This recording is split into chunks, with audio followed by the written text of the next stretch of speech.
एक कौवे की गरुड़ से दोस्ती हो गई। दोनों काफी समय साथ गुजारते थे। उनमें मित्रता इतनी गहरी हो गई थी कि आपस में कभी कोई बात नहीं छिपाते थे। एक दिन दोनों एक नदी के किनारे पेड़ पर बैठे बात कर रहे थे। तभी एक यमदूत उधर से गुजरा। वो कौवे को देखकर मुस्कुराया।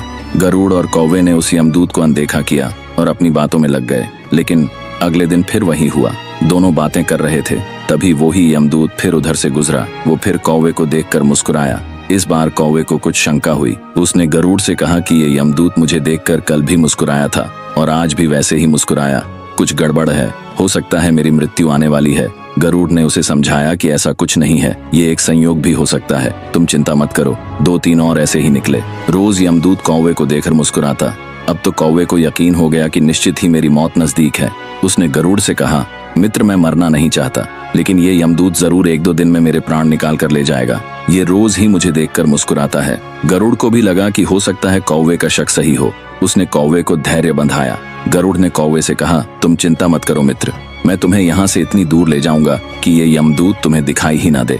गरुड़ ने कौवे को अपनी पीठ पर बैठाया और उस जंगल से हजारों किलोमीटर दूर कैलाश पर्वत पर ले गया। दोनों को अब ये डर नहीं रहा कि यहाँ कोई उन्हें परेशान कर सकता है। लेकिन वे जैसे ही कैलाश पर्वत पर पहुंचकर एक गुफा तक पहुंचे, वहां वो यमदूत पहले से ही मौजूद था। उसने कौवे को देखते ही उस पर पांच फेंककर उसके प्राण निकाल लिए। गरुड़ देखता रह गया। उसने यमदूत से पूछा, तुमने इसे मारा क्यों?